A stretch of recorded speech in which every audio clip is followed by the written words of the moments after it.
બે જૂથ વચ્ચે મારામારીમાં 5 આરોપીઓમાંથી એક ઈસમની સ્કોર્પિયો કાર સાથે ધરપકડ। હોર્ન વગાડવા બાબતે થયેલ હુમલામાં 4 આરોપી હજી પોલીસ પકડથી દૂર। પારડી વિશ્રામ હોટલ પાસે બે જૂથ વચ્ચે ગાડીના હોર્ન વગાડવા બાબતે થયેલ મારામારીમાં 5 વિરુદ્ધ ફરિયાદ નોંધાઈ હતી, જેમાં એક ઈસમની ધરપકડ કરાઈ હતી અને ગુનામાં વાપરેલ સ્કોર્પિયો કાર કબજે કરી હતી, જ્યારે 4 આરોપી હજી પોલીસ પકડથી દૂર છે।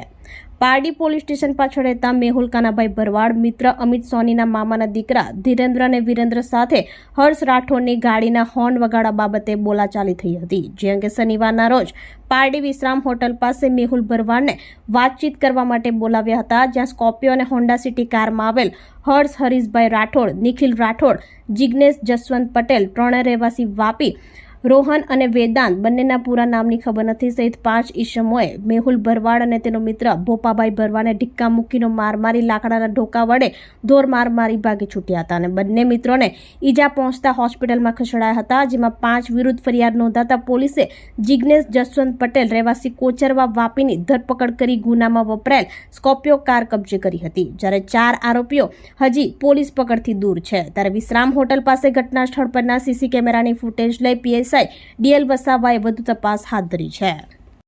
ત્યારે આરોપી હર્ષ હરીશભાઈ રાઠોડ, નિખિલ રાઠોડ, રોહન અને વેદાંત સહિત 4 આરોપીઓને પકડવા પોલીસે ચક્રો ગતિમાન કર્યા છે।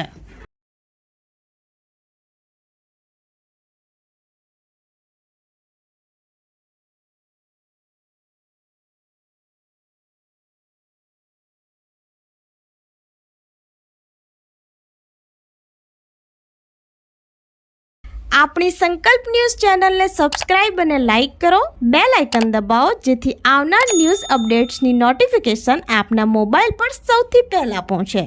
Like, subscribe and share the video.